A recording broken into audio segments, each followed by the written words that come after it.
everyone, welcome back to our channel and to a brand new episode of Speaking Saturdays. Here's our newest question set, so let's get started with part 1.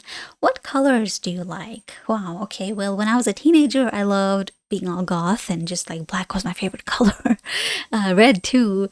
Nowadays, though, I appreciate all kinds of colors, but I would still say that I love red. That's definitely my favorite color, but I also love forest green and like navy blue. I love gray, of course. I like black as well.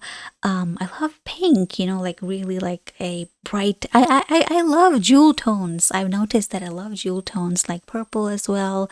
So yeah, I enjoy color. I'm not the emo goth that I used to be when I was a child and a teenager. Yeah, like my phone is red, my table is red, my hard disk drive is red as well. So yeah. Do you enjoy wearing dark or bright colors? So when it comes to clothing, again, I prefer jewel tones. They could be dark, they could be bright, but I've noticed that it forms a nice contrast with my skin as well. So, the colors tend to pop really when you if I wear something that's like a pale color or pastel or something like that, it won't look as good. And I personally, it doesn't make me feel like, it just makes me feel very, like it's not energizing, it's not fun, it's not interesting to look at. So I prefer colors that pop. They could be dark, they could be bright. That's not really a preference. What's the difference between men and women's preferences for colors? Well, I don't know. But if you look at fashion though, women have a lot of options, and when it comes to men's clothing, it's all darker, muted colors. They don't really get to have very bright, exuberant, colors in their clothing, which is it's not that they don't get to have, it's just that that's normally what is mass produced. Of course, you can dress however you want to, but when you look at that in terms of even just clothing. But I've noticed that men generally anyway prefer, darker colors, something that's more rugged. For example, I read comments, this newest iPhone, it's orange, it's like a burnt orange, and it's a very sporty, rugged color. And a lot of men just love the color, they're going gaga over it. But I don't like it. I think it looks a bit too masculine for my taste. Do colors affect your mood? Oh, absolutely. Even the sky, when it's, of course, it's a different thing that I like gray skies. But, even a blue sky is just amazing, isn't it? And the kind of color that you have around you can impact your mood. In fact, this is, I'm pretty sure it has been studied. I could be wrong, but color therapy is a thing as well, where I don't remember exactly what it is, but there was some kind of study with people who had depression or bipolar disorder, and they were exposed to certain colors, and it changed the severity of their symptoms. So of course colors affect mood, they affect mine as well. That's why I enjoy having things that are red around me, because it's just such a fun and energetic color. It just breathes life into everything. Okay, now let's go on to part 2. Talk about your dream holiday. You should say, where would you like to go? What kind of accommodations you would like? What activities you would like to do? And explain if you ever think you will go on holiday like that or not.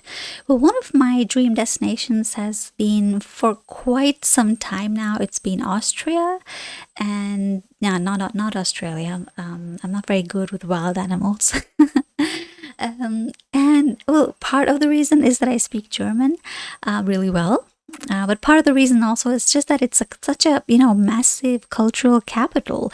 The things that I enjoy, museums and art studios, galleries, operas, the waltz, of course, ballet, things like that.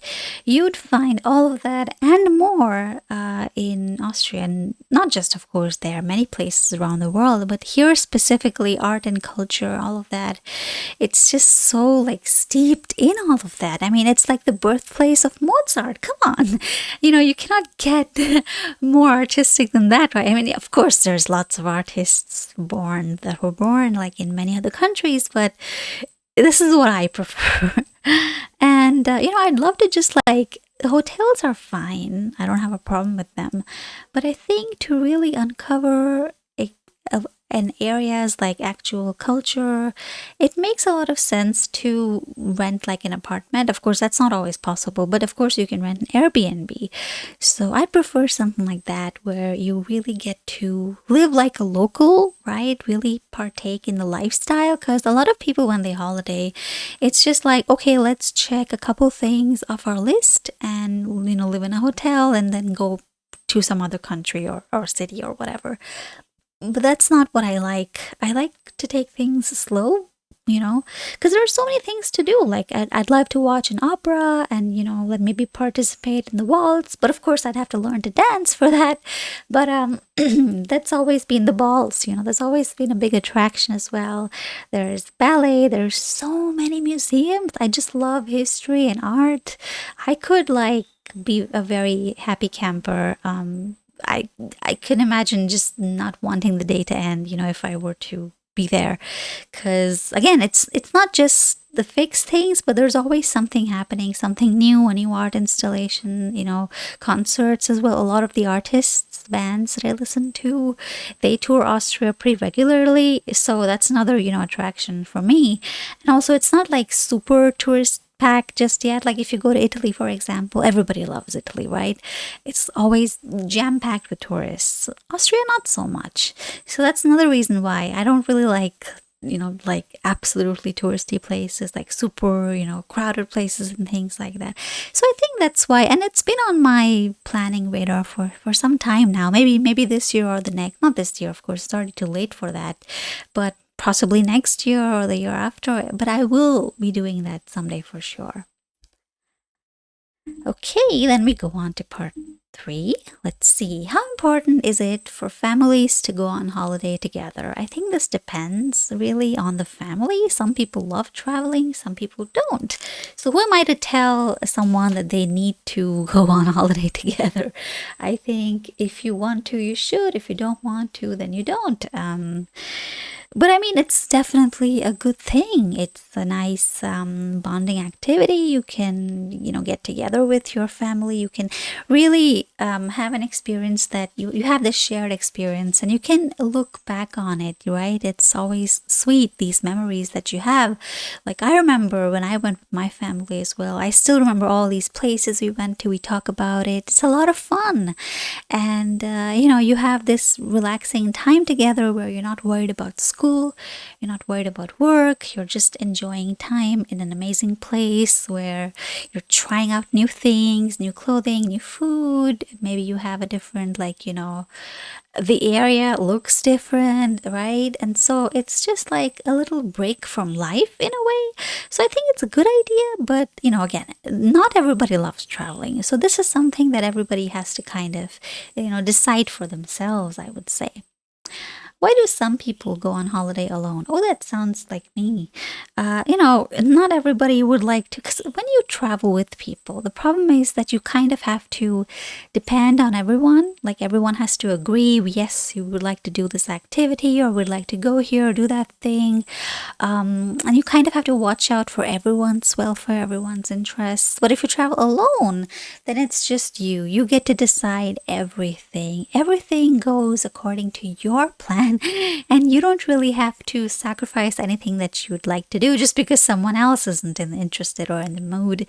So that's obviously super beneficial. You get complete freedom. You really are the only person whose opinion matters. I know that sounds selfish, but why? There's nothing wrong with that. So yeah, it's also very. You also are forced to interact with other people, right? You don't have the comfort of having a group when you're traveling alone. So you get to really you push yourself to reach out to other people wherever you're traveling, to talk to the locals, really kind of immerse yourself in that culture, so to say. How have holidays changed over the past few decades? I think they have grown a lot more commercial, I would say. Nowadays, like when you think of the word holiday, it's like you have, it's a lot more like, let's like going on holiday has become like this thing where You just like go because you want to show off, like, okay, I've been here. But you were there for like what, 1 or 2 days, and then you just rush to another country and another city and take off all these things. It's less of an experience and more like, okay, I take this thing, and that's that. So that's kind of disappointing to me personally. But also, you have people who really like the idea is also changing positively, not just negatively. I mean, because you have people that when they holiday, they don't just like go somewhere for 2 or 3 days, but they might stay there for a couple weeks, sometimes, even months if it's possible. And they really get to learn about the country, the culture, the customs, the way of life, which is, I think, the purpose of, traveling and holidaying, to really discover a new world. And so a lot of people, especially younger people, millennials, I think, really paved the way for this type of travel where you immerse yourself in that new culture and you don't just like stay in your hotel and eat the food that you are used to, but you kind of dip your toes into, not just your toes, your entire body into that, sea of new experiences. What kind of holidays will be popular in the future? Well, that's a tough one. I mean, because you can't really predict what people, because everyone's so different, right? But we have, I think, long-term holidays are going to be a thing. A lot of countries already have visas for digital nomads where you can holiday and work at the same time, but only like if you work online or something like that. So that's something where instead of the traditional, 1 week holiday or 2 week holiday, people might stay for a longer time. And of course, that's a good thing because it helps the economy. They're spending, tourist money. That's great. But also for the tourists themselves, they get to really experience the country and not just see a couple things, one statue here and one beach over there, and that's it. No, that's very superficial. So I think holidays are going to become a lot more, I would say, meaningful, a lot more impactful, not just for the tourists, but also for the countries that, these tourists go to. So that's the kind of change that I envision. All right, that's it for today. If you enjoyed this video, don't forget to leave a like, and you can also leave a comment in case there's anything you'd like to ask. And don't forget that we have tons and tons of videos for speaking and writing as well. So check those out, and until then, I'll see you next week. Bye.